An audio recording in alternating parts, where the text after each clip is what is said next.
Good morning students. बेटे आज हमारी अकाउंटिंग रेशो की सेकंड क्लास और हम लोग स्टार्ट करेंगे बेटे आज अपनी फर्स्ट रेशो जिसका नाम है करंट रेशो। बेटे बहुत इंपॉर्टेंट है, ठीक है। आप लोग ध्यान से सुनना, करंट रेशो क्या है। बेटे इसमें हम लोग कंपनी की शॉर्ट टर्म सॉल्वेंसी के बारे में देखते हैं। ये रेशो स्टेब्लिश करती है relationship between current assets and current liabilities. बेटे वो एसेट्स और लाइबिलिटीज, करंट एसेट्स जो विद इन 12 मंथ्स कैश और कैश इक्विवेलेंट में कन्वर्ट हो जाए, और लाइबिलिटीज करंट वो होती हैं, करंट लाइबिलिटीज जो विद इन 12 मंथ्स बेटा पे हो जाए, ठीक है ना। तो it indicates whether the enterprise will be able to meet its short term financial obligation as and when they become due for payment. बेटे ये रेशो हम लोगों को ये इंडिकेट करता है कि जो हमारी शॉर्ट टर्म फाइनेंशियल ऑब्लिगेशंस हैं, जो हमारी शॉर्ट टर्म फाइनेंशियल ऑब्लिगेशंस हैं, हम बेटा उनको जिस टाइम पर पे करना था as and when they become due for payment, हम क्या पे कर पा रहे हैं। मान लो मेरे को कोई पेमेंट करनी थी विद इन 6 मंथ्स, तो क्या हम लोग 6 महीने पेमेंट कर पाए। तो हम अपनी फाइनेंशियल ऑब्लिगेशन को, जो कि शॉर्ट टर्म है, जो शॉर्ट टर्म फाइनेंशियल ऑब्लिगेशंस हैं, हम उनको कितने टाइम पर और टाइमली, जो उनका टाइम ड्यूरेशन है, क्या हम पे कर पा रहे हैं। तो बेटे ये रेशो हम लोगों को उसके बारे में एक रिलेशन स्टेब्लिश करके देती है। करंट रेशो का फॉर्मूला जैसे उसकी नेम सजेस्ट कर रहा है बेटा, रिलेशनशिप है करंट एसेट्स और करंट लाइबिलिटीज के बीच में। तो करंट रेशो क्या होता है बेटे, current assets divided by current liabilities.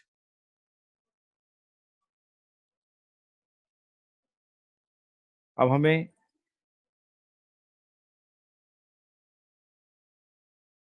इस बात को भी देखना है कि बेटे करंट एसेट्स में क्या क्या आता है और करंट लाइबिलिटीज में क्या क्या आता है। हमें इस बात को भी चेक करना है कि करंट एसेट्स के अंदर क्या क्या आएगा और करंट लाइबिलिटीज में क्या क्या आएगा। बेटे करंट एसेट्स में current investment, short term investment, marketable securities, और ये सबसे important point, inventories current asset का पार्ट होता है, लेकिन उसमें excluding loose tools and stores and spheres.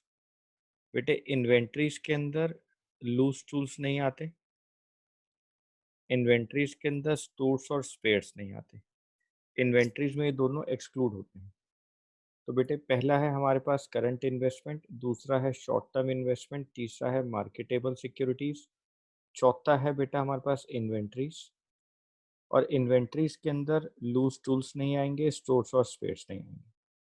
बेटा फिफ्थ है हमारे पास ट्रेड रिसीवेबल्स, जिसमें दो चीज़ें आती हैं, डेटर्स और बिल्स रिसीवेबल। फिर cash in hand, cash at bank, short term loans and advances जो विद इन 12 मंथ्स के लिए होते हैं, अदर करंट एसेट्स जिसके अंदर प्रीपेड एक्सपेंस आते हैं, इंटरेस्ट रिसीवेबल आता है, एक्सेट्रा। तो सर हमें बस इन वाले पॉइंट्स को लर्न कर लेना है जो आप बता रहे हैं। हाँ बेटे आप बस करंट एसेट्स के इन पॉइंट्स को लर्न कर लो। करंट लाइबिलिटीज के अंदर आएगा शॉर्ट टर्म बोरिंग्स, दूसरा आएगा ट्रेड पेबल्स, ट्रेड पेबल्स के अंदर क्रेडिटर्स और बिल्स पेबल आएंगे। बेटे फिर आएगा अदर करंट लाइबिलिटीज, और नेक्स्ट है शॉर्ट टर्म प्रोविजंस। तो बेटे short term borrowings, trade payables, other current liabilities और शॉर्ट टर्म प्रोविजंस, ठीक है सर। बेटे ये हमारे पास करंट एसेट्स और करंट लाइबिलिटीज की हेड्स आ गए, ठीक। एक बार आप फिर दोबारा से देख लो ऊपर। करंट रेशो बेटे स्टेब्लिश करता है रिलेशनशिप करंट एसेट्स और करंट लाइबिलिटीज के बीच में। बेटे ये इंडिकेट करता है कि जो एंटरप्राइजेज हैं, क्या वो अपनी शॉर्ट टर्म फाइनेंशियल ऑब्लिगेशंस को कंप्लीट कर पा रहे हैं, ठीक है सर। और यहाँ पर रेशो जो होती है बेटे, रेशो जो होती है वो करंट एसेट्स और करंट लाइबिलिटीज के बीच में निकलेगी, ठीक है सर। बेटे एक आइडियल करंट रेशो होती है एक आइडियल करंट रेशो होती है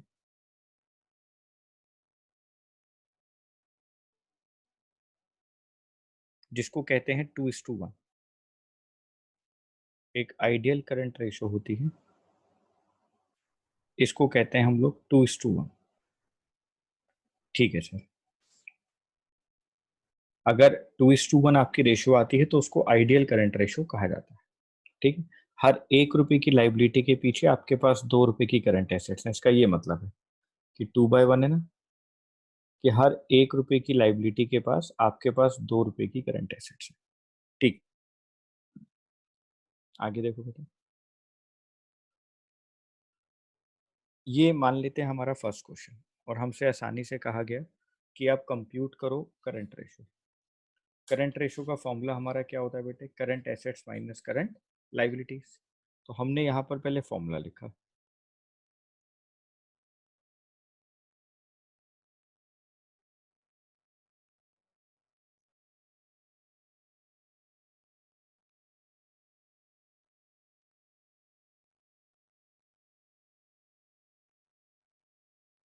current assets divided by current liability. अब बेटे इस क्वेश्चन में जो आपको दिया गया है, इसमें पहले हम लोग अपनी करंट एसेट्स को ढूंढ लेते हैं। Sir, debtors, prepaid expense, cash, short term investment, machinery नहीं होती, फिक्स एसेट्स होती, इन्वेंट्रीज। सर ये सारी करंट एसेट्स हैं। हाँ बेटे, तो इनको प्लस करना शुरू करें। 1 lakh plus 10,000 plus 30,000 plus 20,000 plus 40,000।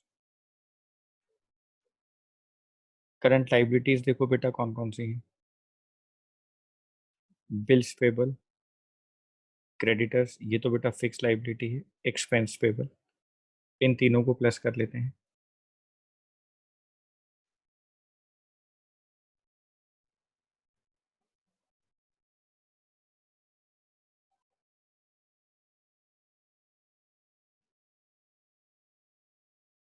बेटा जब तीनों को प्लस किया गया तो 1,10,000, 1,40,000, 60,000, 2 लाख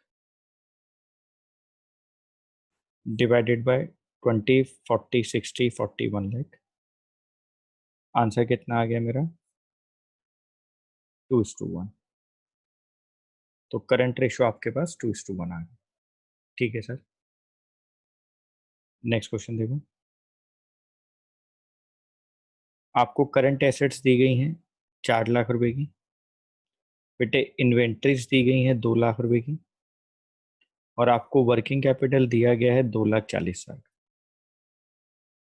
बेटे वर्किंग कैपिटल का ना एक फॉर्मूला होता है, current assets minus current liabilities. ये हमने 11th में ही पढ़ा था। Working capital current assets minus current liabilities. अब यहाँ हमें वर्किंग कैपिटल 2,40,000 दी है, करंट एसेट्स 4 लाख दी है, तो अगर मैं करंट लाइबिलिटीज निकालू तो 1,60,000। 4 लाख माइनस 2,40,000, 1,60,000। बेटे करंट रेशो की फॉर्मूला क्या होती है? Current assets upon current liabilities. तो करंट एसेट्स तो 4 लाख है, ये दी हुई है। करंट लाइबिलिटीज 1,60,000 है, ये हम लोगों ने कैलकुलेट कर ली। तो आंसर कितना आ गया बेटा? 2.5:1। ठीक है सर। बेटा नेक्स्ट क्वेश्चन, एग्जाम्पल नंबर 3। बेटे आपको करंट एसेट्स दी गई हैं 5,25,000, इन्वेंट्रीज दी गई हैं 2 लाख, जिसके अंदर इंक्लूड है लूज टूल 75,000। बस ये पॉइंट है बेटा क्वेश्चन में। हम लोगों ने साफ साफ पढ़ा था कि बेटे करंट एसेट्स के अंदर इन्वेंट्रीज इंक्लूड होती हैं, लेकिन इन्वेंट्रीज के अंदर लूज टूल्स नहीं आएगा, ये हमने पढ़ा था। इन्वेंट्रीज के अंदर लूज टूल्स नहीं आएगा, जो कि 75,000 का है। तो बेटे मेरे को पहले अपनी करंट एसेट्स के अंदर इन्वेंट्रीज इंक्लूड है, 5,25,000 इन्वेंट्रीज पार्ट होता है करंट एसेट्स का, 5,25,000 माइनस 75,000 जो कि लूज टूल्स है, जो इन्वेंट्रीज का पार्ट था जिसको हमें लेना नहीं है।